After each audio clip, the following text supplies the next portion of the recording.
呢個頻道咧係講關於水晶嘅實用資訊。如果大家想運用水晶運用得有效、有針對性、唔撞板咧，咁大家記得咧 like 我哋 subscribe 分享，咁就唔會錯過每一集嘅精彩內容噶啦。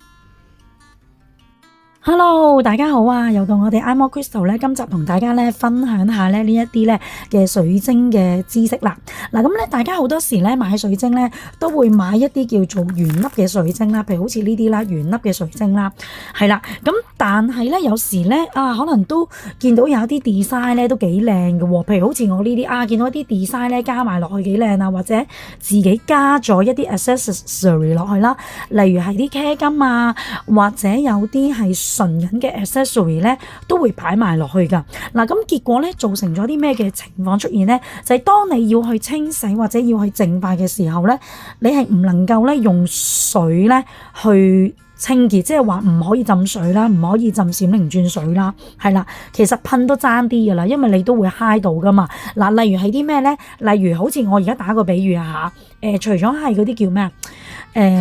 銀啊，茄金啊等等啦，譬如好似例如呢啲天鐵啦，嗱，天鐵唔掂得水噶嘛，係咪？係啦，又或者咧可能係一啲叫做班彩啦，係啦，你都知班彩如果一加咗水就會影響到成粒班彩嗰個結構嘅。好啦，咁點算咧？咁其實我而家就會同大家咧分享翻咧一啲嘅方法，點樣去又做到淨化，又唔損害到本身嗰啲你譬如揀呢啲 accessories 嘅時候嗰個結構嘅。好啦，咁我哋大家一齊嚟睇下咯。好，事不宜遲啦，而家就同大家咧去講解一下咧，如果當你買咗條手串翻屋企嘅時候，其實本身已經咧有一啲咧嘅 accessory 咧結合咗喺呢條手串度啦，你又唔可以咧用清水咧去洗，或者係用即係閃靈轉水啊，甚至乎係礦泉水去洗嘅時候應該點樣做咧？嗱，咁我而家咧示範一次，咁譬如好似我而家呢條咧，咁咧佢就係掕咗一個班彩嘅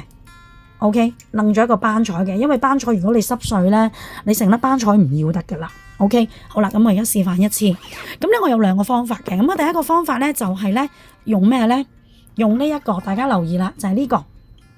4096嘅天使音叉。咁其實佢都係可以咧幫我哋咧去淨化翻我哋嘅手串嘅，係啦。OK， 好，咁我而家示範一次俾大家睇下咯。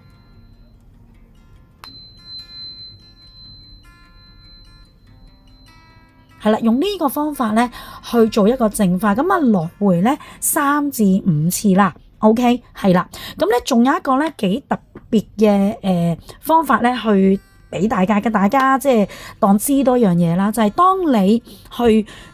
用呢個音叉去淨化嘅同時，我又想咧做埋一個許願嘅儀式喎，咁我又可以點樣做咧？嗱，咁咧呢個方法幾唔錯噶，我覺得大家都可以不妨試下，如果大家有耐性嘅話。嗱，咁首先除咗我哋咧要攞呢一個天使音叉之外咧，咁其實我哋仲要準備一個咧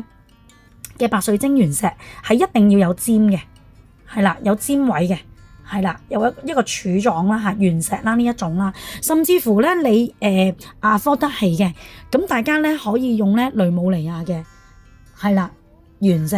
係啦，呢個勁嘢嚟嘅嚇，係啦，佢好強嘅佢嗰個磁場，係啦。好嗱，咁我先咧就示範一次俾大家睇下啦。咁大家點樣做咧？咁當大家咧做完一個淨化之後咧，我想咧喺呢一條嘅水晶裏邊咧，我係想許一個願望嘅，係啦，咁你就要逐粒逐粒去做嘅。咁點樣做咧？咁我而家示範一次俾大家咯。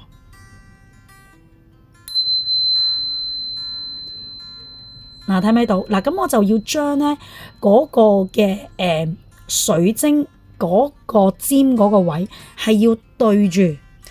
嗰粒水晶，係逐粒逐粒咁樣對住，係啦，嗱嚟咯，再試過。嗱，係啦，要咁樣去做嘅，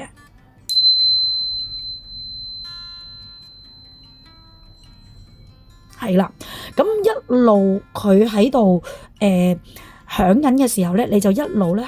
誠心去諗下你想許啲乜嘢嘅願望。嗱，記住嗱，我哋成日講咧，你同條水晶許願咧，一定唔可以貪心噶啦。根據翻本身你買嘅水晶功能，係諗大家有需要咧，都可以咧去翻咧。我過去咧都有咧一啲嘅集數咧係講關於咧水晶許願咧呢個課題嘅，咁啊大家都可以咧去睇一睇嘅。OK， 好啦。嗱咁啊，逐粒咁樣做晒咧，咁就已經 OK 完成。唔單止可以做淨化，同一時間地你又可以許願咯，係啦，咁啊效果會係比較好啲噶，係啦 OK， 好啦，咁仲有另外一種方法咧，就係較為懶惰少少嘅呢個方法。咁呢個方法咧就係咧，我諗大部分嘅朋友可能都會比較喜歡嘅，就係邊一種方法咧？就係呢個。大家你見到我拎住呢一個 OK， 係啦，呢一個。嗱，咁呢個咧就係透石膏啦。咁啊，透石膏唔單止咧可以有好強嘅淨化作用啦，同一時間地咧佢亦都可以咧幫你好有效咧去充電嘅。咁所以如果咧有啲人可能佢本身比較即係懶啊，冇乜時間啊去打理自己嘅水晶嘅話咧，其實你真係可以買類似呢啲咁嘅座咧，去一次過將啲水晶咧係擺晒落去嘅，包括你裏邊已經夾雜咗 accessories 嘅一啲嘅水晶手串咯，你可以擺埋落去嘅，咁其實係非常之方便嘅，係啦。咁當然啦，如果你話唔係，我今日出街個地方咧，即係都可能又有汗出啊，又剩嘅話，咁你可以咧係咁意用少少清水咧抹翻乾面嗰陣水晶啦。咁啊，當然唔好走去抹個 accessory 啦，係啦。咁你可以直接咧擺翻喺呢度咧都得嘅，呢個都係一個咧唔錯嘅方法嚟嘅。係啦，咁另外咧有個咧中谷嘅提示咧係必須要提一提大家噶，咁就係如果你因為我知道有啲朋友就係咧好中意咧有啲 accessories 咧譬如係啲金啊真金啊，嗱咁呢個我一定要同大家講噶，如果你哋嘅手串裏邊咧係加咗一啲咧茄金又好或者真金都好啦，咁咧一定係當然啦，梗係唔好清洗啦，盡量都係啦。咁但係咧，如果真係擺咗落去，你哋要特別注意啦，因為咧留意翻本身水晶嘅硬度。嗱，因為本身咧一般嚟講咧，水晶嘅硬度咧係較為高少少噶。咁而咧真金嘅硬度咧係會比較柔軟啲噶。係啦，咁所以如果咧喺嗰個手串裏邊你加咗一啲真金嘅 accessory 咧，其實會有一個唔係太好嘅情況出現，就係第一咧，佢哋會容易咧互相咧去碰撞啦。第二咧，如果碰撞咗之後咧，可能你本身個手串咧有啲嘅硬度係比較柔軟啲咧，就會是但一邊咧都會撞崩啊或者撞爛嘅。咁而咧真金嗰方面咧，佢就會好容易因為長時間嘅